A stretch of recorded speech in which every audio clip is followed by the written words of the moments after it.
ರಾಜ್ಯದಲ್ಲಿ ಮಠದಲ್ಲಿ ಮಾತಾಡೋದು ಬೇಡ ಕರ್ನಾಟಕ ರಾಜ್ಯದಲ್ಲಿ ಕಾಂಗ್ರೆಸ್ ಅಧಿಕಾರಕ್ಕೆ ಬಂದಾಗಲೆಲ್ಲ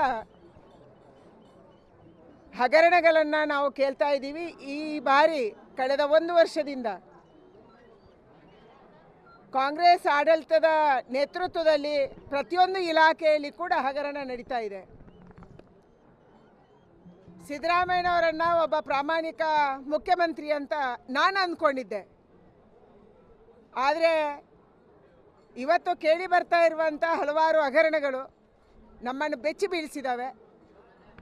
ಮುಖ್ಯವಾಗಿ ವಾಲ್ಮೀಕಿ ನಿಗಮದ ಹಗರಣ, ಪರಿಶಿಷ್ಟ ವರ್ಗದ ಮಕ್ಕಳಿಗೆ, ಪರಿಶಿಷ್ಟ ವರ್ಗದ ಜನಕ್ಕೆ ಬೇರೆ ಬೇರೆ ರೀತಿಯ ಅನುಕೂಲಗಳನ್ನು ಮಾಡೋದಕ್ಕೆ, ಅವರ ಜೀವನಕ್ಕೆ ಬೇಕಾದಂಥ ಅನುಕೂಲ ಮಾಡೋದಕ್ಕಿರುವಂಥ ಒಂದು ನಿಗಮ.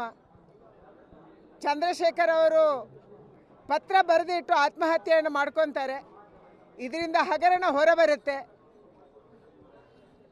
ರಾಜ್ಯದ ಮುಖ್ಯಮಂತ್ರಿಗಳು ಹಣಕಾಸು ಸಚಿವರಾಗಿ ಇದನ್ನು ಗಮನಿಸಬೇಕಾಗಿತ್ತು. ಆದರೆ ಅವರೇ ಸ್ವತಃ ಇದರಲ್ಲಿ ಭಾಗಿಯಾಗಿದ್ದಾರೆ. ಯಾಕೆಂದರೆ ಕಾಂಗ್ರೆಸ್ಸಿನ ಹೈಕಮಾಂಡ್ ಮುಖ್ಯಮಂತ್ರಿಯವರಿಗೆ ಒಂದು ಟಾರ್ಗೆಟನ್ನು ಕೊಟ್ಟಿತ್ತು.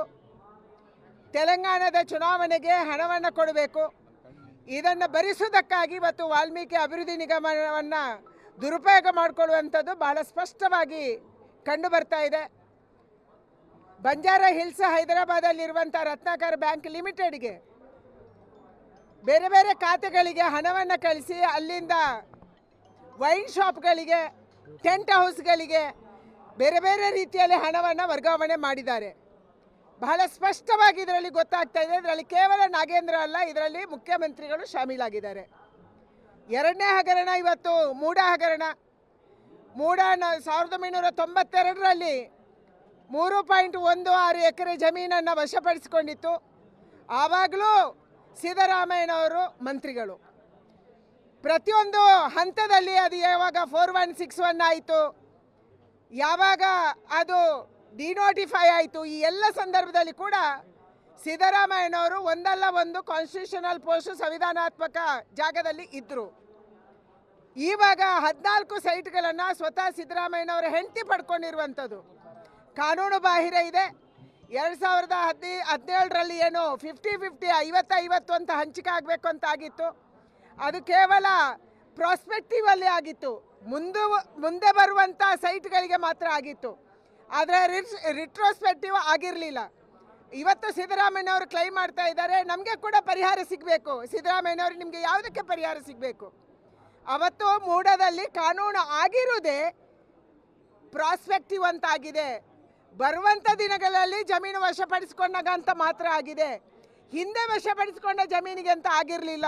ಆದರೆ ಇವತ್ತು ನೀವೊಬ್ಬ ಮುಖ್ಯಮಂತ್ರಿಯಾಗಿ, ನೀವೊಬ್ಬ ಅಡ್ವೊಕೇಟ್ ಆಗಿ, ಕರ್ನಾಟಕ ರಾಜ್ಯದಲ್ಲಿ ಅತ್ಯಂತ ಹೆಚ್ಚು ಬಜೆಟನ್ನು ಮಂಡಿಸಿದಂಥ, ಹೆಗ್ಗಳಿಕೆ ಪಡೆದಂಥ ಹಣಕಾಸು ಸಚಿವರು ನೀವಾಗಿ ಇವತ್ತು ಮೂಡದ ಕಾನೂನನ್ನು ಕೂಡ ಉಲ್ಲಂಘನೆ ಮಾಡುವಂಥದ್ದು ಮಾಡಿದ್ದೀರಿ.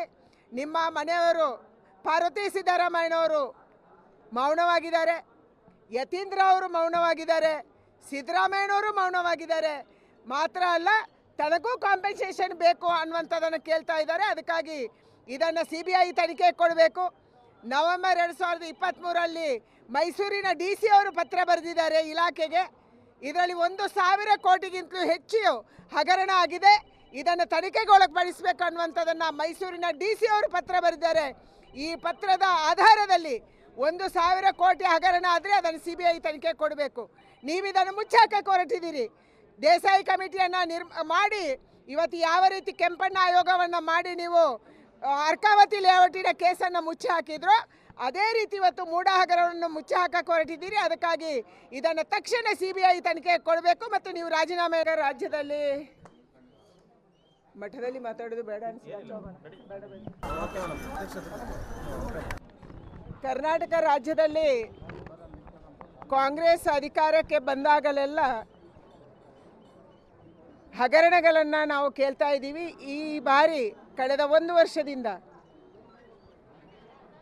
ಕಾಂಗ್ರೆಸ್ ಆಡಳಿತದ ನೇತೃತ್ವದಲ್ಲಿ ಪ್ರತಿಯೊಂದು ಇಲಾಖೆಯಲ್ಲಿ ಕೂಡ ಹಗರಣ ನಡೀತಾ ಇದೆ. ಸಿದ್ದರಾಮಯ್ಯನವರನ್ನು ಒಬ್ಬ ಪ್ರಾಮಾಣಿಕ ಮುಖ್ಯಮಂತ್ರಿ ಅಂತ ನಾನು ಅಂದ್ಕೊಂಡಿದ್ದೆ. ಆದರೆ ಇವತ್ತು ಕೇಳಿ ಬರ್ತಾ ಇರುವಂಥ ಹಲವಾರು ಹಗರಣಗಳು ನಮ್ಮನ್ನು ಬೆಚ್ಚಿ ಬೀಳಿಸಿದ್ದಾವೆ.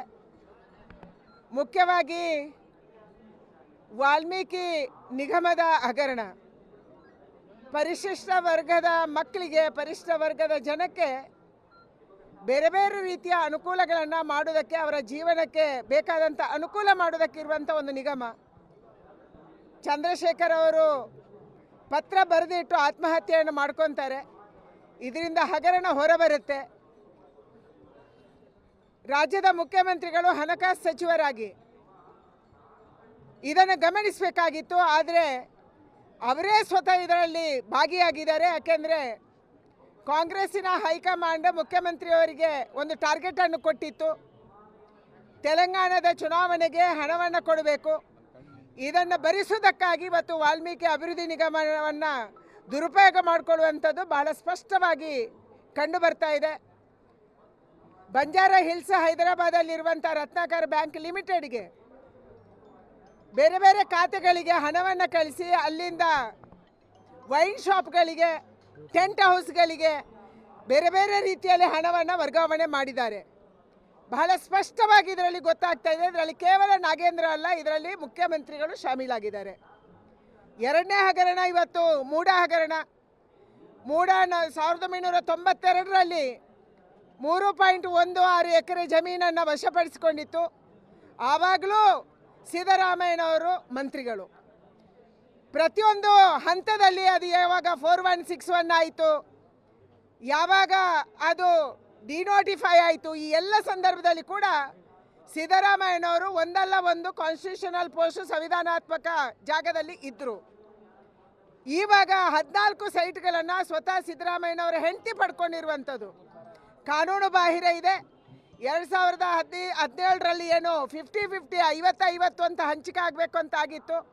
ಅದು ಕೇವಲ ಪ್ರಾಸ್ಪೆಕ್ಟಿವಲ್ಲಿ ಆಗಿತ್ತು, ಮುಂದೆ ಬರುವಂಥ ಸೈಟ್ಗಳಿಗೆ ಮಾತ್ರ ಆಗಿತ್ತು. ಆದರೆ ರಿಟ್ರೋಸ್ಪೆಕ್ಟಿವ್ ಆಗಿರಲಿಲ್ಲ.